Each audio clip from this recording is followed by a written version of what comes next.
What's up, everybody? Man, it's your boy, Mr. Dugai, coming at y'all with another video, man. And today I am going to preview and predict Saturday's matchup in Death Valley. You have the #1 ranked LSU Tigers hosting the Arkansas Razorbacks, yo, for the battle of the Golden Boot, yo. Before I get into this video, man, for everyone, if you want to give me a follow on Instagram or send me a friend request on Facebook. I'm gonna have my Instagram and my Facebook information down in the description box. So y'all come give me a follow on the gram and send me a request on the book, yo, and come holler at your boy, yo. First, man, looking at the Arkansas Razorbacks, man. I mean, man, I hate to say it, but I must say it, man. It's a terrible football team, man. This football team is terrible, yo. They just fired their head coach, Chad Morris, who was absolutely awful.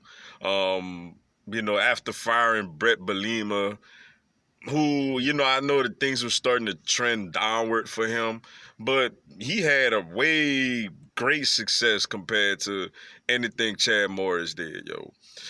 This football team is 2-8, man. They only two wins. It was a 7-point game, a win over Portland State, and they surprisingly blew out Colorado State like 55 to 20 something.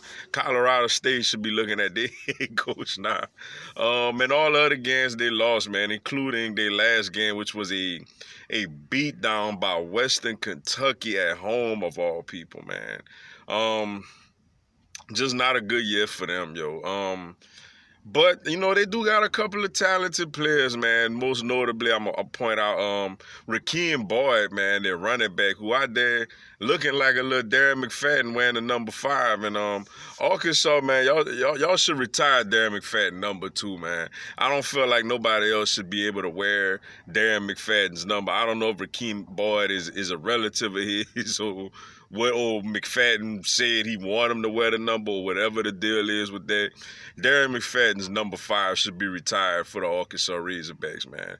That guy was I know he didn't quite live up to it in the NFL, but Darren McFadden was very, very, very special at Arkansas. And I feel like no other Razorback should wear that number.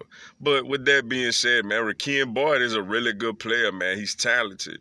Broke 2 really, really long touchdown runs against Western Kentucky. And the quarterback that they put in, KJ Jefferson, I know he struggles a little bit with accuracy, but he's very big, very athletic, and just can make a lot of things happen. Which I felt like he should have been starting.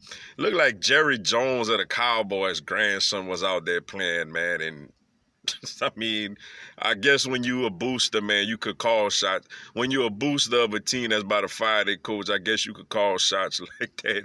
Because, I mean, man, he was absolutely terrible out there, yo.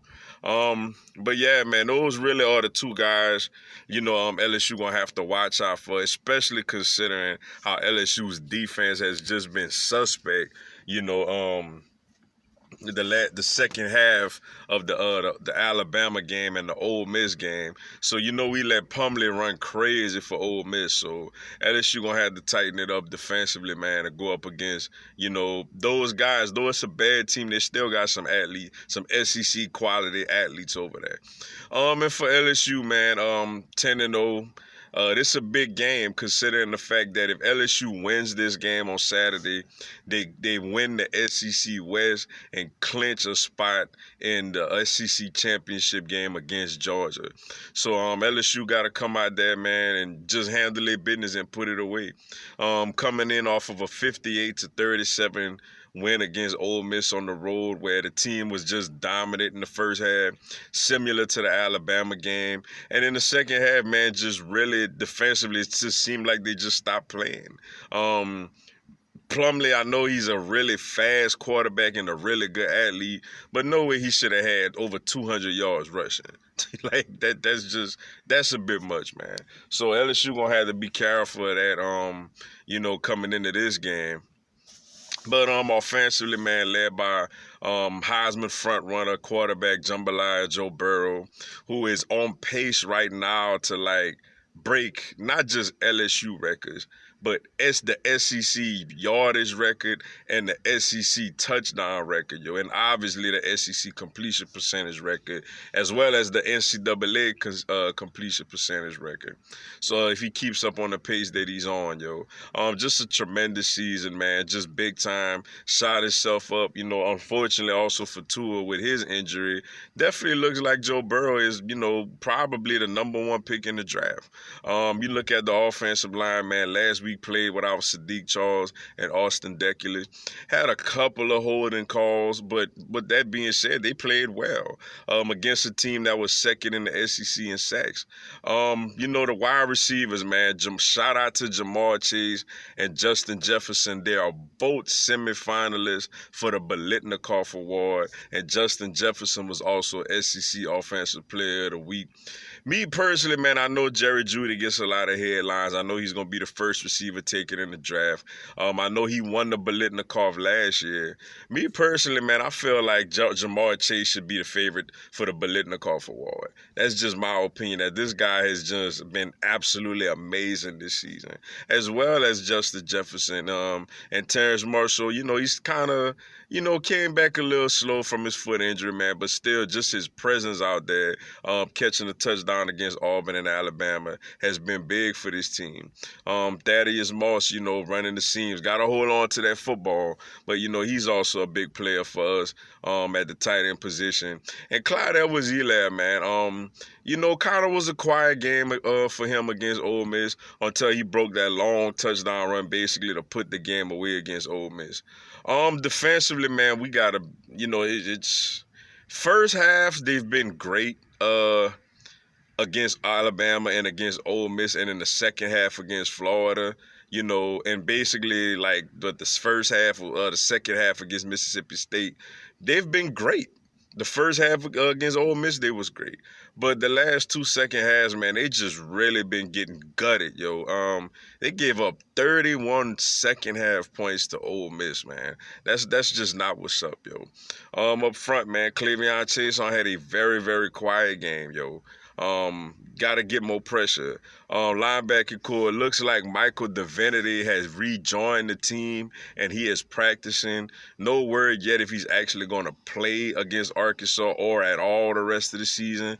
But it's at least a positive thing that he's back out there practicing, hoping everything that he's dealing with is getting taken care of.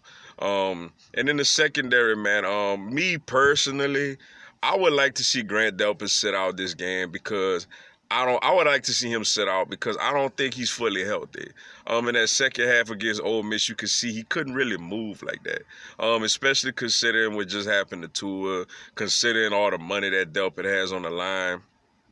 I just think he should sit out this game, man. Now, if he's ready to roll against A&M or he's more healthy against Georgia, then put him out there. But right now, man, I just feel like he at least needs one game off, yo. But, we'll see. But the defensive backs, as far as stopping the quarterback run, because Arkansas is going to try to run with KJ Jefferson. That's, assuming he's going to start. I never heard anything yet that he's going to start, but he definitely gave them not a great, but a little spoke when he went out there for Arkansas, against Western Kentucky. As far as matchups, man, when you look at LSU's offense against Arkansas's defense, LSU should go up and down the field on this team, man. I mean, it really ain't much to break down unless they come out there fumbling the football or Jambalaya Joe forgets how to play football, or if the Monstars from Space Jam come in and take away his talent. He should basically go up and down the field on this team, man. We should score a lot of points on this defense, yo. And when you look at the other side of the ball, man, LSU going to have to be more disciplined against the run. I am a little concerned because, like I said, Rakeem Boyd is a very good football player, and he has great speed. And if KJ Jefferson is the quarterback, he can run downhill also. So defensively, man, they got to come out with an edge, come out with fire in their eyes, understand, like, look, I know Death Valley is going to be rocking at least early on. It's the first home game, since clinching the SEC West. So, they're going to have to go out there, man, and step up and do their thing, man. Gotta control, stay in your lanes and, be disciplined against the run, yo. Which leads to my prediction, man. Like I said, LSU has something to play for this game. LSU, not just the golden boot, but if LSU wins this game, they win the SEC West, and punch their ticket to Atlanta. I think you are going to see a very great effort by LSU on Saturday. I think LSU is going to come out with a business-like mentality and just jump on this team and constantly score and score and score. And I think you're going to see a much better performance defensively by LSU, yo. Knowing the criticism they've been going through and the fact, like, hey, they back at home, yo. So they're going to be fired up. I think the defense is going to play well. I hate to pick a lopsided score like this, but I just think LSU gonna take it to them, man. I got LSU beating Arkansas 63-13, yo. I think LSU wins this game by 50 points. Like I said, I think offensively they just pour it on and pour it on, and defensively they play the best game that they've played defensively probably since the Utah State game. So I like LSU in this game at home, 63, Arkansas 13 to clinch the SEC West, yo. And there's also it's also a possibility I may attend this game also, yo. So if I do attend it, man, I'll let y'all know. And if y'all out there, come holler at me. But with that being said, man, that's all I got for y'all today. Appreciate y'all checking out the video. Go on, hit the like button for your boy and give me a subscribe, man. I'm going to have LSU and NCAA football content throughout the year. Also, this coming Tuesday at 6 p.m. Eastern, 5 p.m. Central, 3 p.m. Pacific, I will do a live Q&A.